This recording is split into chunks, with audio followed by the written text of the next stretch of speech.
What is shaking, everybody? Welcome to another round of MTGA Tasting Notes. We're going into some of the big guns in this episode. We are diving into our 2021 Single Barrel Merlot. This is, in essence, our flagship. It's what MTGA has really become most known for. Obviously, if you've been watching our videos for a while, you know Merlot is our thing. This is how I started in winemaking. This has been the type of wine, the grape that has really kind of propelled us to where we are now. And this is, for lack of a better turn of phrase, the reserve bottling of our Merlot. It is 100% Merlot.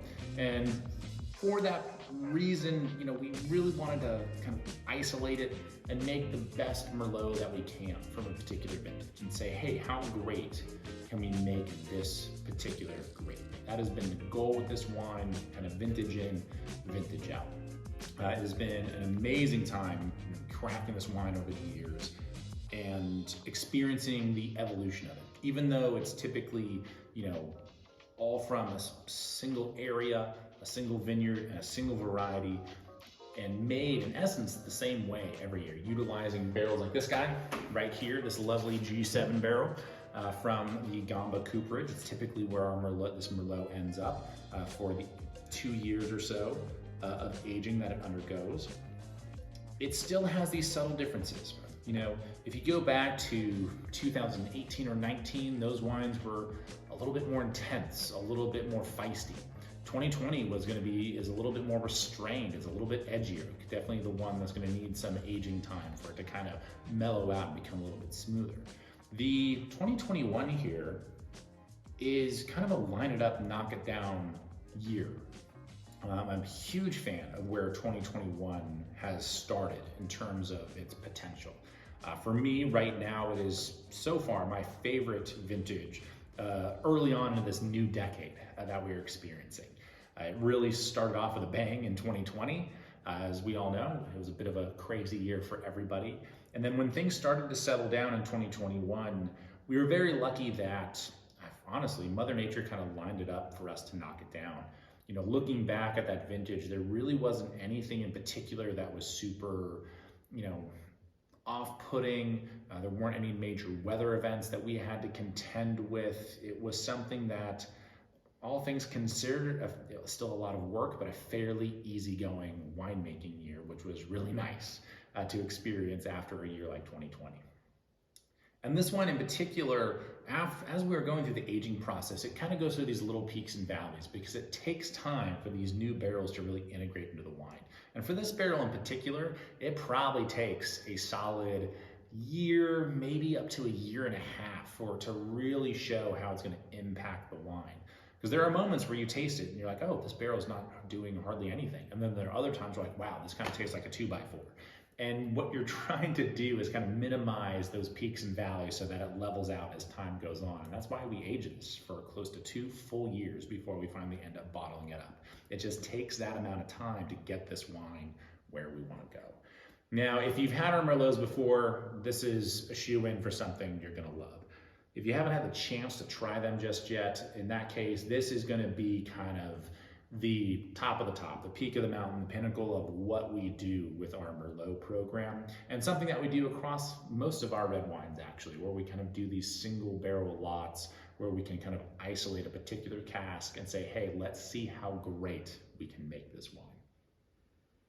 Now, right out of the gate, you give it a smell and you're like, all right, there's that chocolatiness, there's that mocha note, there's some of those darker fruit characteristics. It just has this added layer of richness and intensity that our normal Napa Valley Merlot doesn't have. The single barrel definitely kind of has this X factor that kind of pushes it over the edge to make it a little bit more interesting and a little bit more complex.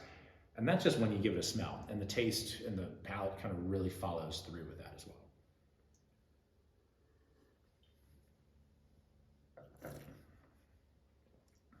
I mean, I don't know what else to say.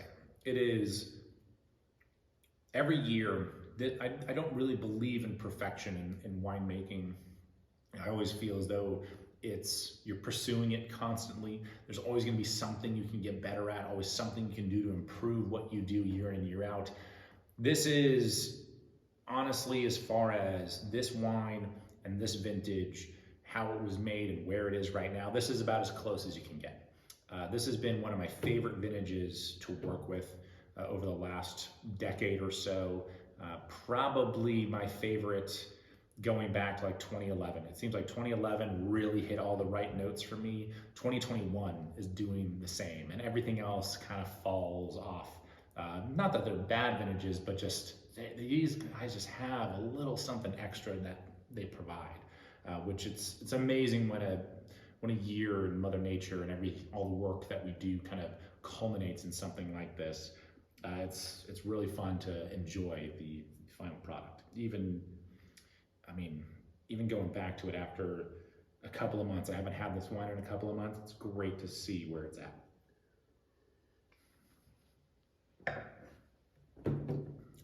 Yeah, long story short, it's just yummy. Realistically, this is just a yummy wine.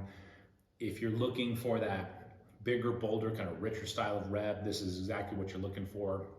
If you're a big Cabernet fan, this is something that is a great alternative because it still has that body and that structure and that intensity, but it is just a little smoother, a little bit easier going, because Merlot tends to be a little bit more plush and a little bit more kind of gentle, realistically. Even if you're kind of more of a lighter red wine fan, this is something that'll slowly kind of pull you into the dark side a little bit, because it still has this softness and this approachability to it, even though it's like big. This wine's kind of got that yin and yang package dialed in, where it has that great structure and intensity, but at the same time very approachable and easygoing.